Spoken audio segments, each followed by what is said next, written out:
इंग्रजी नवीन वर्षात साजरा होणारा पहिला सण म्हणजे मकर संक्रांती. स्वतःच्या हेव्या दाव्यांपेक्षा नात्यांना अधिक महत्त्व देणारा असा हा सण आहे. मकर संक्रांत हा सवाष्ण महिलांचा सण असतो. हा सण हळदी कुंकू करून, तिळगुळ देऊन आणि पतंग उडवून देखील साजरा केला जातो. पण त्याचबरोबर या सणाला सुगड पूजन करण्याला देखील तितकंच महत्त्व आहे. मकर संक्रांतीच्या दिवशी प्रत्येक महिलेने सुगड पूजन नक्की करा.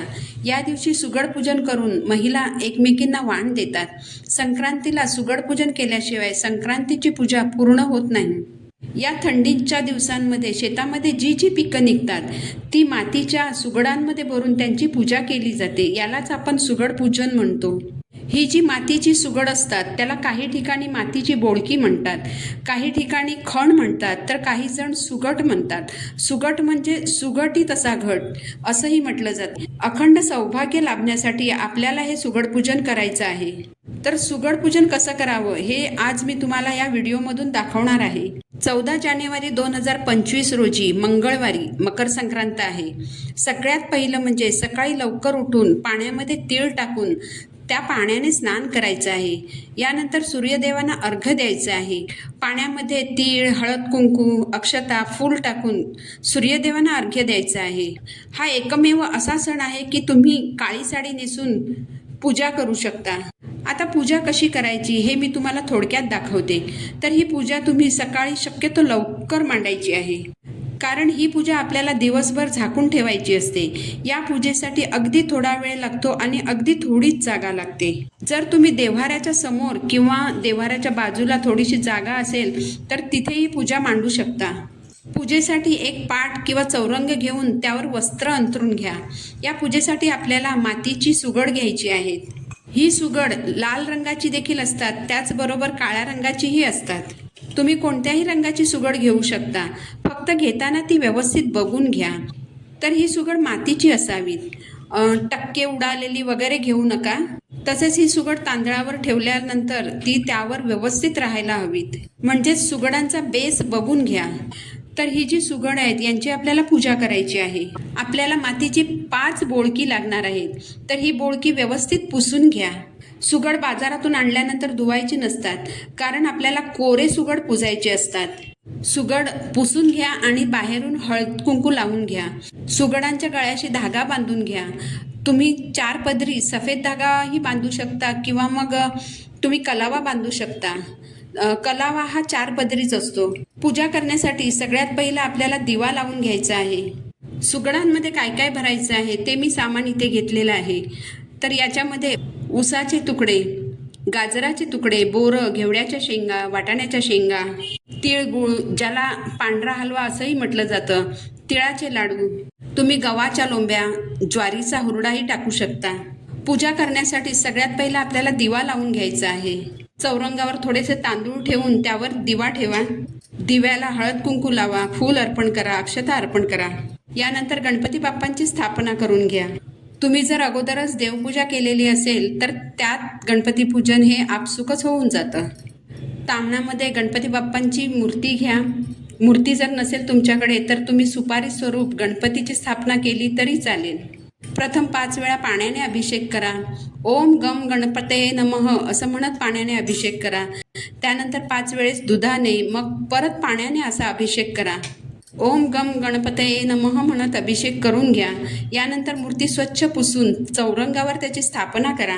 मूर्तीची स्थापना करण्यासाठी तुम्ही विड्याचं पान घेऊ शकता किंवा तांदळाचं आसन देऊन त्यावर तुम्ही गणपती बाप्पांची स्थापना करू शकता. मी इथे तांदळावर गणपती बाप्पांची स्थापना करून घेतली आहे. आता गणपती बाप्पांना हळद कुंकू वाहा, फूल, अक्षता, वस्त्र अर्पण करा. गूळ खोबऱ्याचा नैवेद्य अर्पण करा. पाण्याचा भरीव चौकोन करून त्यावर नैवेद्य ठेवा. नैवेद्यावर पाणी फिरवून घ्या. अशा अगदी साध्या सोप्या पद्धतीने गणपती बाप्पांची स्थापना करून घ्या. काही फार वेळ लागत नाही. आता आपल्याला सुगडांची पूजा करायची आहे. सुगडांच्या गळ्यांशी मी कलावा बांधून घेतला आहे. सुगडांच्या मुखावर हळदी कुंकू लावायचे आहे. इथे मी पाटावर तांदूळ ठेवून त्यावर सुगड ठेवले आहेत. सुगड भरताना सुगडांमध्ये सगळ्यात पहिले तिळगुळ भरावेत. त्यानंतर गाजराचे तुकडे, ऊसाचे तुकडे, वाटाण्याच्या शेंगा, घेवड्याच्या शेंगा आजी बोरं ठेवली. तुमच्याकडे जी पद्धत असेल त्यानुसार देखील तुम्ही सुगड भरू शकता. तुम्हाला आणखीन जर काही वस्तू सुगडांमध्ये टाकायच्या असतील तर त्या वस्तू देखील तुम्ही सुगडांमध्ये भरू शकता, किंवा मग एखादी वस्तू जर कमी असेल तर तरी काही हरकत नाही. आता आपल्याला या सुगडांची पूजा करायची आहे. प्रत्येक सुगडाला हळद कुंकू वाहून घ्या, अक्षता अर्पण करा. त्यानंतर सुगडाला फूल अर्पण करायचं आहे. नैवेद्य म्हणून तुम्ही तिळाचे लाडू अर्पण करा. तिळगुळ म्हणजे ज्याला आपण पांढरा हलवा म्हणतो ते अर्पण करा. तिळाचा कूट करून जे लाडू बनवले जातात ते देखील तुम्ही अर्पण करू शकता. पाण्याचा भरीव चौकोन करून त्यावर नैवेद्याची वाटी ठेवावी. 3 वेळेस नैवेद्यावरून पाणी फिरून घ्या आणि नैवेद्य अर्पण करा.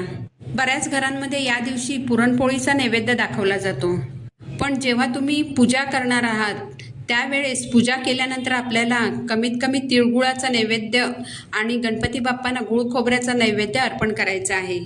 सुगड पूजा झाल्यानंतर आपल्याला तिळाचा होम करायचा आहे. एक मातीची पंटी घेऊन त्यामध्ये तांदूळ ठेवा आणि त्यावर कापूरवडी ठेवा.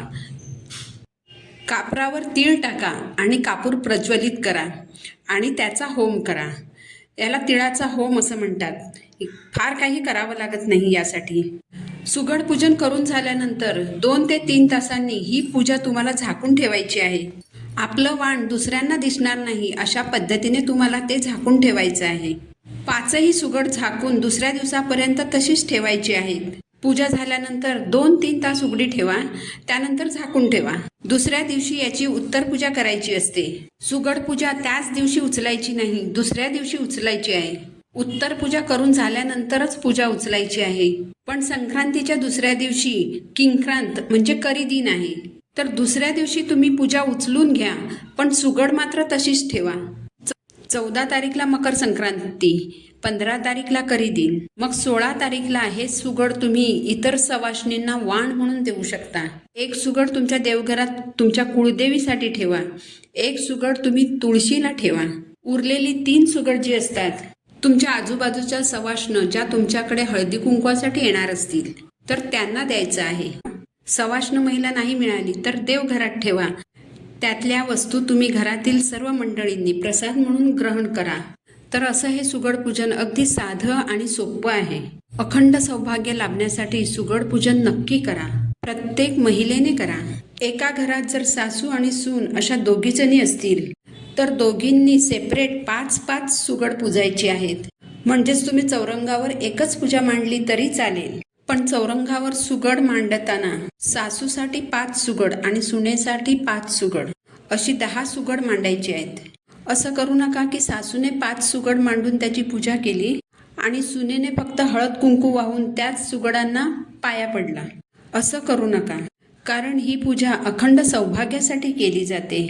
त्यामुळे प्रत्येकीने स्वतःची 5-5 सुगड मांडा. या दिवशी बघा, तुम्हाला जमेल तितका दानधर्म करायचा प्रयत्न करा. या दिवशी तुम्ही गाईला चारा देऊ शकता. एखादं नवं भांडं घेऊन त्यात तीळ भरून ते भांडं तुम्ही तिळासहित दान करू शकता. ब्लँकेट्स दान करू शकता. अन्नामध्ये तुम्ही केळी दान करू शकता. मकर संक्रांतीच्या दिवशी खिचडीला महत्त्व असतं, तर तुम्ही तांदूळ आणि मुगाची डाळ दान करू शकता. मकर संक्रांतीच्या दिवशी सकाळी उशिरापर्यंत झोपू नका. सकाळी लवकर उठून तिळाच्या पाण्याने स्नान करून सूर्यदेवांना अर्घ्य द्या. या दिवशी दात घासायचे नाहीत. या दिवशी केस कापायचे नाहीत, केस धुवायचे नाहीत, नखं कापायची नाहीत. कुणाला वाईट बोलू नका. कुणाची फसवणूक करू नका.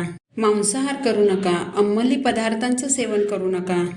या दिवशी कुठल्याही झाडाची पाने फुले तोडू नका. तुळशीला हात लावू नका. तर असे हे काही नियम पाळून आपल्याला मकर संक्रांतीचा दिवस साजरा करायचा आहे. ही माहिती जर तुम्हाला आवडली असेल तर व्हिडिओला लाईक करा, चॅनलला सबस्क्राईब करा. पुन्हा भेटू नवीन व्हिडिओसोबत. श्री स्वामी समर्थ.